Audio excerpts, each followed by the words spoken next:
compañeros, mucho gusto en saludarlos. Bienvenidos al aula virtual del curso Fundamentos Teóricos de las Ciencias Económicas. Les saluda el licenciado Emanuel Lucero. En esta oportunidad terminaremos el tema la filosofía.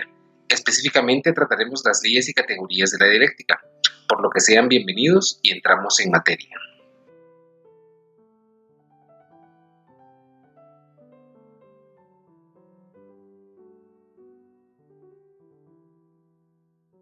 El concepto científico es la síntesis en la cual se expresan los conocimientos adquiridos. A través de los conceptos es más fácil entender mejor los datos conocidos y descubrir otros aspectos de datos anteriores.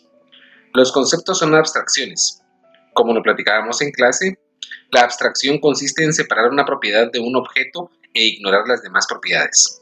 La abstracción nos permite visualizar las propiedades singulares de alguna cosa y condensarlo todo en una unidad general. Tal como decíamos en el video anterior, abstraemos un aspecto en particular de un pitbull, un doberman y un chihuahua y llegamos a la conclusión de que las tres especies mencionadas anteriormente cumplen con las características para formar parte del concepto perro. Como ven, la abstracción nos permite ver de lo singular a lo general.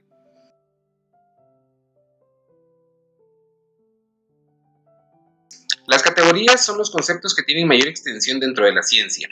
Dicho en otras palabras, consisten en delimitar el campo de acción de una ciencia de la otra. Por ejemplo, el estudio de la contabilidad corresponde a los CPA. Los administradores y los economistas vemos un poco de contabilidad, pero no es nuestro campo de estudio. Por lo que la contabilidad es la categoría científica exclusiva de nosotros los estudiosos de las ciencias económicas, porque abarca un grupo de ciencias, pero los más interesados son los contadores públicos y auditores.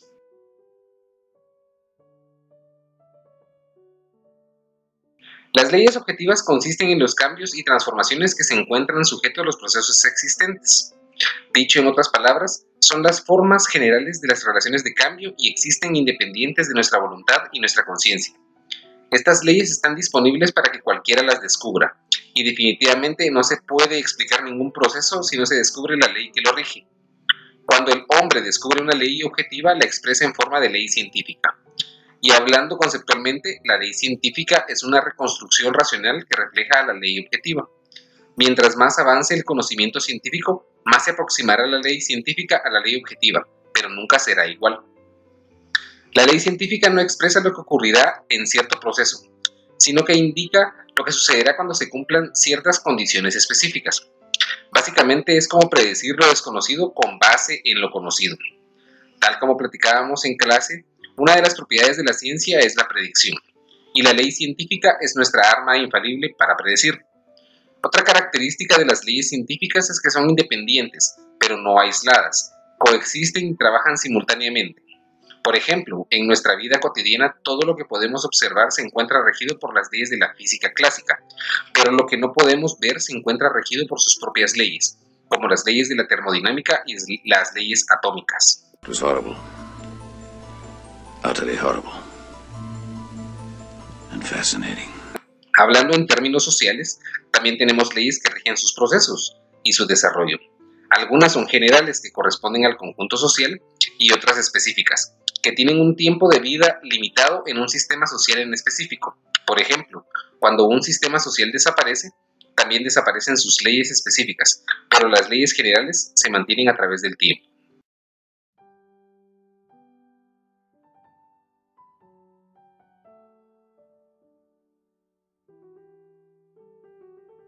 El mundo material no es solo un todo en desarrollo, sino concatenado.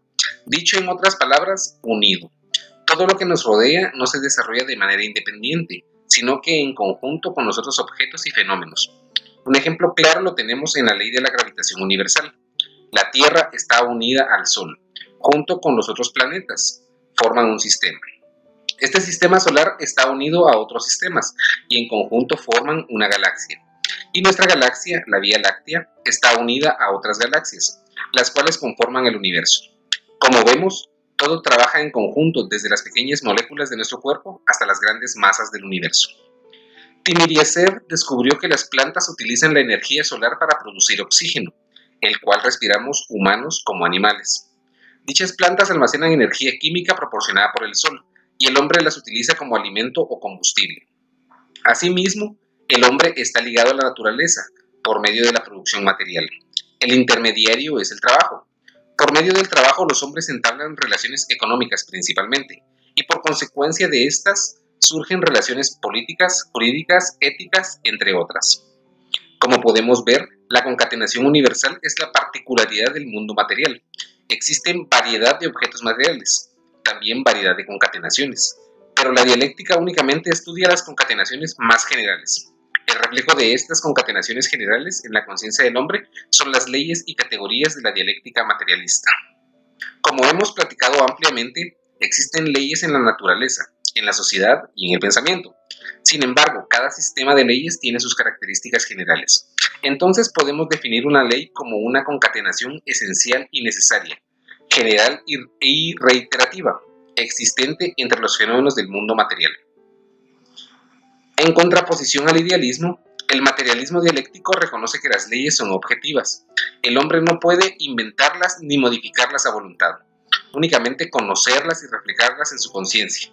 Por ejemplo, no podemos inventarnos el hecho de que no existe la ley de la gravitación universal, porque estamos pegados al suelo. Cualquier objeto que lanzamos al aire caerá, no flotamos. Simplemente debemos aceptar el hecho que la ley científica de la gravitación universal existe, nos guste o no. Además de lo anterior, el conocimiento de las leyes objetivas ha ayudado al hombre en su desarrollo, a dominar la naturaleza, al hacer que el agua mueva motores, riegue los campos y al hacer que el viento genere energía. ¡Uy, no lo puedo creer!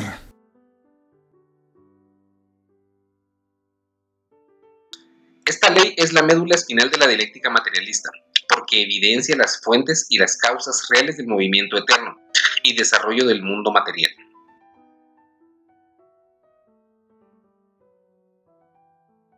Primero vamos a ver qué entiende la dialéctica como contrarios y su unidad. Los contrarios son fuerzas del objeto que se excluyen mutuamente y a su vez están unidos en una indestructible relación. Estos contrarios existen en todos los niveles, en las partículas elementales, en el metabolismo de organismos vivos, en la actividad psíquica del hombre y en las sociedades. Acá podemos ejemplificar los métodos de producción: el esclavo y esclavista en la sociedad esclavista, el campesino siervo y el señor feudal en el feudalismo, el proletario y el burgués en el capitalismo. Mientras el capitalismo exista, la clase obrera no puede vivir sin contratarse a trabajar para el capitalista. Hemos evidenciado que existen en todos los niveles los contrarios, pero ¿cuál es el carácter de su unidad? Veamos. Siempre han existido tendencias opuestas, extremos contrarios, y estos contrarios no pueden coexistir pacíficamente. Siempre habrá una necesidad de lucha entre estos. Tal es el caso de lo viejo y lo nuevo, izquierda o derecha. Esta lucha permite el desarrollo. La unidad de los contrarios es una condición indispensable en esta lucha, pues la lucha sobreviene cuando tendencias opuestas existen en un mismo objeto o fenómeno. Estos contrarios pueden existir en un estado de equilibrio temporal, siempre y cuando existan en una etapa determinada. No puede ser eterno este equilibrio, porque no existiría el desarrollo. Podemos concluir entonces que el equilibrio no es eterno. Es necesaria la lucha de los contrarios para que exista el desarrollo. Tenemos como ejemplo toda la historia de la humanidad. En la naturaleza existen fuerzas opuestas como la atracción y la repulsión. Esta lucha que va desde las partículas elementales hasta las grandes masas del universo. En nuestro cuerpo existen los procesos de asimilación y desasimilación. Cuando somos jóvenes asimilamos nutrientes y crecemos. Cuando somos viejos desasimilamos nutrientes y morimos. Siempre predomina un aspecto. En la naturaleza no existe un equilibrio permanente. En la sociedad existe el mismo proceso. Por ejemplo, en las clases antagónicas, una lucha que promueve la revolución social, y de esta revolución se sustituye el régimen viejo por uno nuevo. Como vemos, hay desarrollo de esta lucha.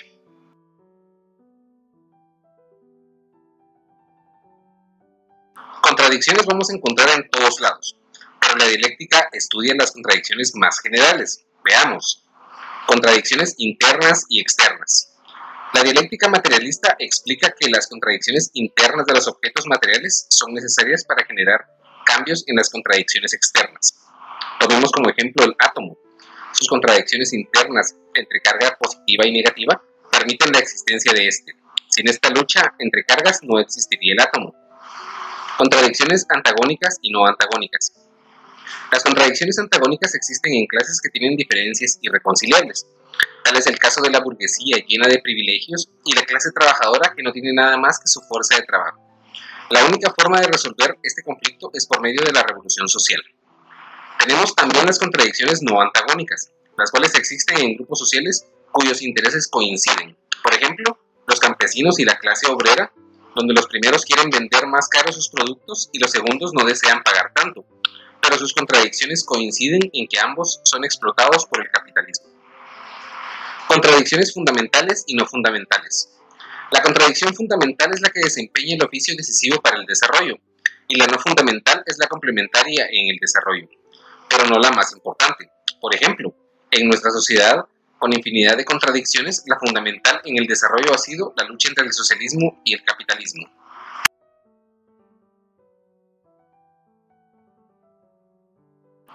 Para comprender de mejor manera esta ley, debemos comprender los conceptos de calidad y cantidad.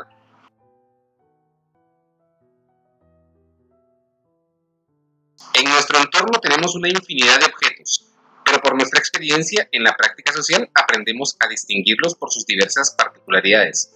Por ejemplo, el nuevo virus COVID-19. Existen cantidad de virus en el ambiente, cada uno diverso, pero este nuevo virus tuvo la peculiaridad de tener el sistema capitalista en su conjunto. Llevó a la bolsa de valores a cifras nunca antes vistas. Puso el precio del barril de crudo en cifras negativas, cosa que no han hecho los otros virus con los que convivimos. Y como la calidad presupone cualidad, esta es la cualidad principal del COVID-19. Además de calidad, los objetos tienen cantidad, la cual se expresa en números. Por ejemplo, continuemos con el nuevo coronavirus. Además de todas las cualidades que tiene, es posible medir su impacto en la sociedad por medio de la estadística. Cantidad de contagiados, cantidad de fallecidos, cantidad de pruebas realizadas. Es posible medir su intensidad por medio de los números. Entonces, la cantidad y la calidad son un todo único porque representan aspectos de un mismo objeto. Pero entre ambas existen grandes diferencias. Veamos. Si las cifras cuantitativas no fueran tan terribles, sus aspectos cualitativos, como detener el sistema capitalista, no hubiera sido posible. Trataríamos al nuevo virus como cualquier virus. Calidad y cantidad van relacionadas inquebrantablemente para que los objetos puedan existir como los conocemos.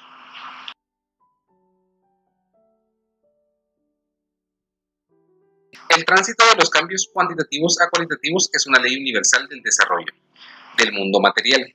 Dicho en otras palabras, el cambio de la cantidad dentro de ciertos límites no conduce al cambio del estado cualitativo del objeto. Pero en cuanto estos límites se rebasan o la medida se infringen, los cambios cuantitativos que antes parecieran poco importantes originarán sin falta transformaciones radicales. La ley del tránsito de los cambios cuantitativos a cualitativos se manifiesta con particular evidencia en los procesos químicos.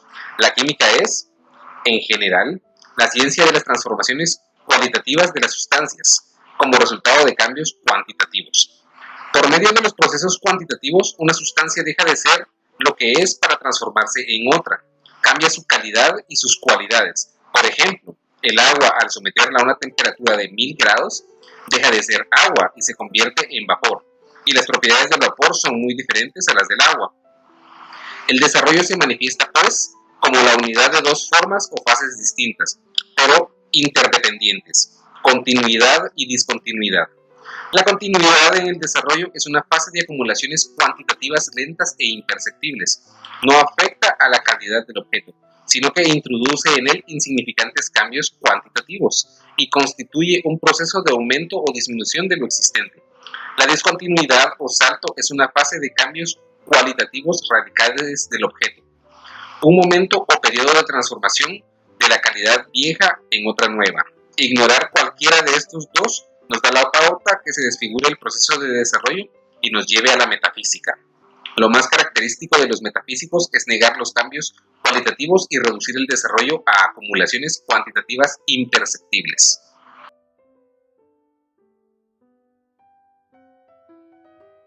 El rasgo fundamental de todo salto es el viraje cardinal operado en el desarrollo.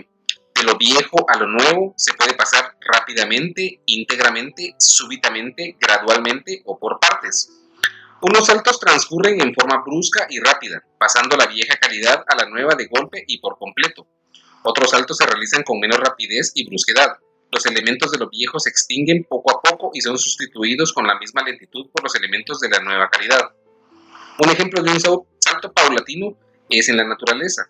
Los cambios se dan poco a poco, imperceptible a nuestros ojos. Por ejemplo, el hombre moderno, a través de un proceso que comenzó con utilizar su mano, su cerebro y andar en dos pies, ha llegado a escribir sinfonías, descubrir el universo con aparatos muy complejos y transformar su entorno social por medio del trabajo. En cambio, una transformación rápida la podemos visualizar en la sociedad en forma de revolución. Un día tenemos un régimen totalitario y el otro tenemos un régimen social. Tal es el caso de la Revolución Rusa de 1917.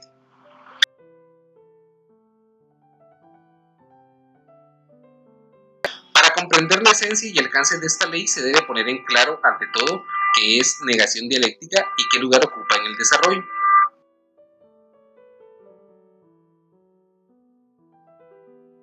La sustitución de lo viejo por lo nuevo, de lo que muere por lo que nace, es precisamente el desarrollo y el propio vencimiento de lo viejo por lo nuevo, que surge a base de lo viejo. Se llama negación. Hegel introdujo el término negación a la filosofía, pero de forma idealista. La negación se basa en el pensamiento, pero Marx y Engels conservaron el término y lo interpretaron de manera materialista. Ningún aspecto del mundo material puede existir sin negar su forma anterior. Por ejemplo, la sociedad primitiva fue negada por la esclavista por la feudal, el feudalismo por el capitalismo y el capitalismo por el socialismo. La negación es también inherente al desarrollo del conocimiento de las ciencias. Cada teoría nueva, más perfecta, vence a la vieja, menos perfecta. Acá vamos a ver cómo se une todo lo que hemos expuesto en este video. La negación no es algo traído al objeto o fenómeno desde el exterior. Es el resultado de su propio desarrollo interior. Los objetos y fenómenos, como ya sabemos, son contradictorios, y el desarrollarse a base de las contradicciones internas, crean en ellos mismos las condiciones de su propia destrucción para pasar a otra calidad superior. La negación es precisamente la superación de lo viejo a base de las contradicciones internas. Los metafísicos tergiversan el proceso de desarrollo de la realidad material. La metafísica entiende la negación como la repulsión y destrucción absoluta de lo viejo. En cambio, la dialéctica interpreta la negación como momento de la concatenación, como momento del desarrollo, conservando lo positivo. No destruye totalmente lo viejo, sino que conserva todo lo mejor que había en ello. La vinculación de lo nuevo con lo viejo se verifica en el conocimiento. Por ejemplo, del régimen feudal se conservaron los adelantos en la ciencia para mejorarlos en el nuevo régimen. No significa que empezamos de nuevo. Tal es el caso de cada gobierno de Guatemala. Acá no se aplica la negación de la negación. Acá sí son metafísicos. Cada 4 años llega un gobierno nuevo y olvida todo lo que hizo el gobierno anterior. Empieza desde cero. No rescata lo positivo de lo viejo, simplemente lo destruye y lo olvida. Es por eso que no hay desarrollo. Cada 4 años empezamos de nuevo.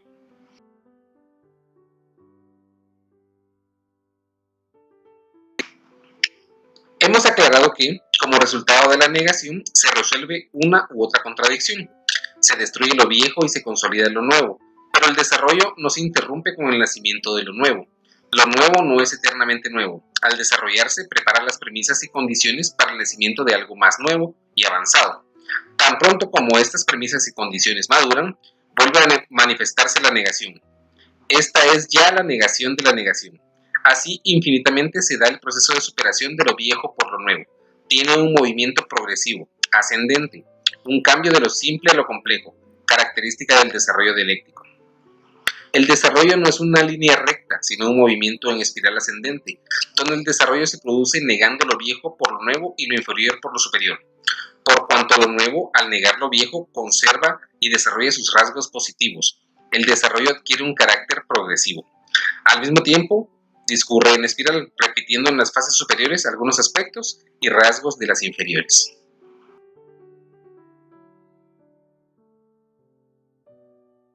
Los conceptos que expresan los rasgos, nexos y aspectos más generales de los fenómenos y objetos se llaman categorías. Cada ciencia estudia los conceptos generales de su campo de estudio. Por ejemplo, en las ciencias económicas tenemos conceptos como inflación, finanzas y contabilidad, conceptos muy limitados para su área. En cuanto a la filosofía, tiene conceptos más generales, los cuales tienen existencia objetiva y sirven de guía para otras ciencias. La doctrina materialista indica que las categorías proporcionan una orientación certera en la actividad práctica. Los idealistas tergiversan el verdadero sentido y la importancia de las categorías. Los idealistas objetivos como Hegel ven en ellas un producto de cierta fuerza espiritual que se encuentra fuera del mundo material. Los idealistas objetivos arrancan de que las categorías no tienen ningún contenido objetivo, son subjetivas. Kant, por ejemplo, considera que las categorías existen en la conciencia del sujeto, del hombre, antes ya de que éste empiece a conocer el mundo. Pero con nuestro criterio dialéctico sabemos que las propiedades generales de las cosas existen antes que nosotros empecemos a estudiarlas.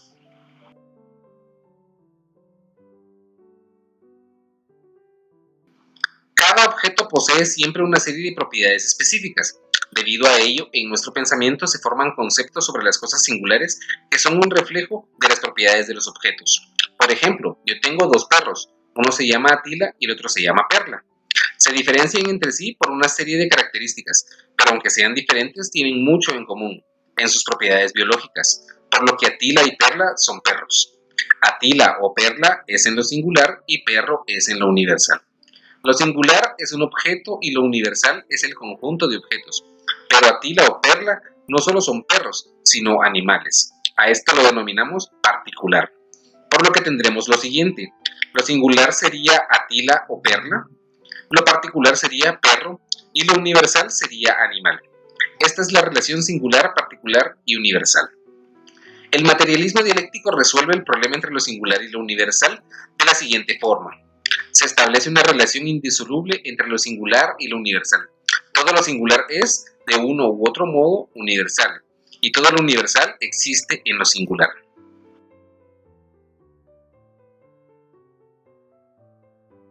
Cualquier objeto o fenómeno posee, además de contenido, forma. La forma es la organización interna, la estructura del conocimiento que hace posible su existencia. La forma externa no influye de manera esencial en el contenido. En cambio, la forma interna afecta directamente al contenido. Por ejemplo, en los trabajos que ustedes presentan en sus clases pueden llevarlos en un folder de algún color, impresos con una calidad inigualable. Pero si el contenido va con faltas de ortografía, lleva gerundios y escrito en primera persona, determina que, aunque la forma sea de nivel profesional, el contenido niega por completo esa afirmación. En cambio, si ustedes presentan un trabajo con un contenido impecable y lo entregan aunque sea engrapado, se considera un trabajo de nivel universitario. En conclusión, el contenido determina la forma, pero la forma también juega un papel activo. ¿Acaso ustedes creen que si yo presentara los videos con información exacta pero muy simples, llamaría su atención? Es obvio que, si los presento de forma interesante y bien trabajados, el contenido llegará a ustedes de una mejor manera. La forma influye en el contenido. Tengo que admitir que su actuación fue perfecta. Realmente me engañaron.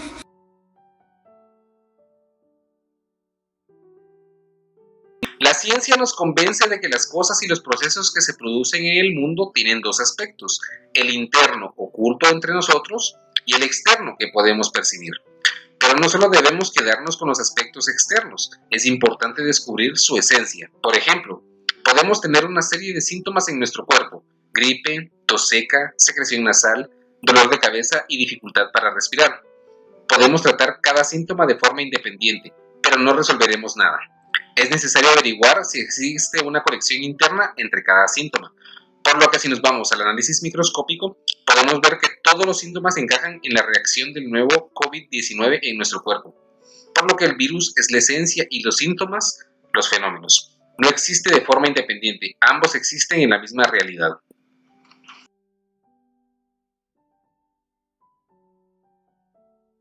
Lo que crea, produce o da vida a otro fenómeno recibe el nombre de causa. Lo que surge bajo la acción de la causa se denomina efecto. Las categorías filosóficas de causa y efecto expresan la relación existente entre dos fenómenos, de los cuales uno, llamado causa, produce el otro, denominado efecto. Esa relación recibe el nombre de relación causal. Uno de los rasgos más importantes de la relación de causa y efecto es su carácter objetivo. Los pensadores que sustentan la opinión de que en la naturaleza y en la sociedad existe la condicionalidad causal universal de los fenómenos, la necesidad, la ley objetiva independiente del hombre, se llaman deterministas. Muchas veces tenemos ese pensamiento determinista. Siempre buscamos las causas de los acontecimientos. Por ejemplo, si mi novia me engañó, deseo conocer la causa que originó esa actitud. ¿Qué fue lo que hice mal? Si no le presté atención a sus cosas, entre otros motivos. La causa y el efecto no son polos opuestos, sino eslabones de una compleja cadena de objetos y fenómenos de interacción. Así pues, en el mundo existe la interacción consistente en que las causas y los efectos cambian constantemente de sitio. Lo que aquí o ahora es causa, se convierte allá o luego en efecto, y viceversa. Por ejemplo, las nubes son la causa y la lluvia el efecto. Pero después de la lluvia se evapora el agua y se convierte en nubes. Ahora la lluvia es la causa y las nubes el efecto.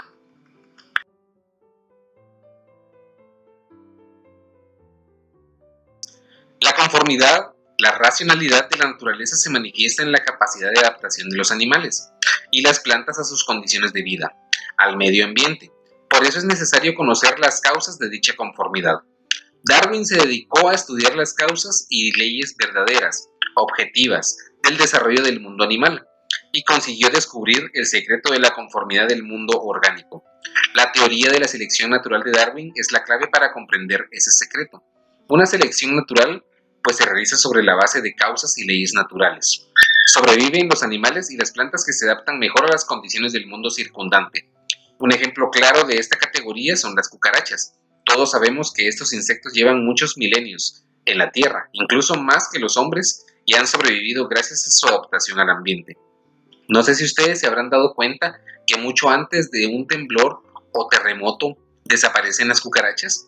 Ellas perciben las ondas y buscan algún refugio que les resguarde ante la calamidad inminente.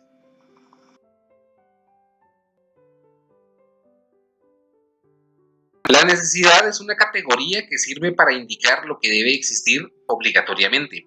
En cambio, la casualidad es un fenómeno esporádico, pasajero, que no tiene nada de inevitable. Un ejemplo claro de esto es el siguiente. Un estudiante del curso de Fundamentos ha estudiado para sus exámenes, ha entregado todos sus trabajos y participa en todas las actividades que realiza el docente. No podemos considerar una casualidad que gane el curso. Es algo necesario que debe pasar. Pero si no estudia, no hace trabajos y no participa y aún así gana el curso, se puede considerar una casualidad, aunque si investigamos más a profundidad podemos ver que no es así. Puede que el estudiante es poseedor de una inteligencia superior y naturalmente lo que debe suceder es que gane cualquier curso, estudie o no. Entonces, tampoco es una casualidad. Siempre hay una causa. Tras la casualidad hay que saber descubrir siempre la necesidad. Ni en la naturaleza ni en la sociedad existen fenómenos casuales que no estén respaldados por uno u otro proceso necesario. Cualquier proceso siempre estará sujeto a leyes.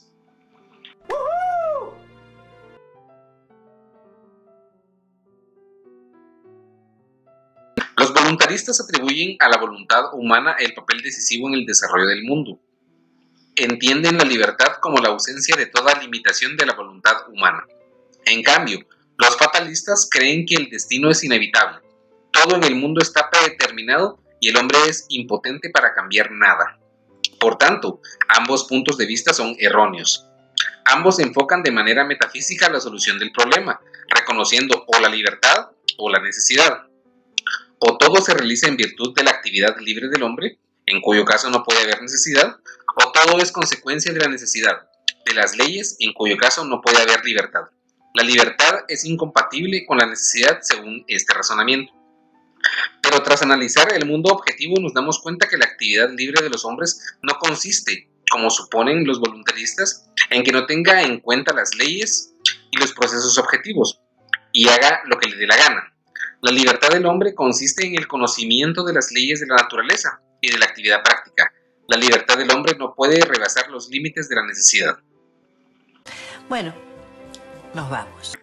Muchas gracias por su atención. Espero que en estos 3 videos hayan comprendido en un aspecto muy general la filosofía y que el estudio de estos temas les sirva para obtener un análisis más crítico en el desarrollo de su carrera.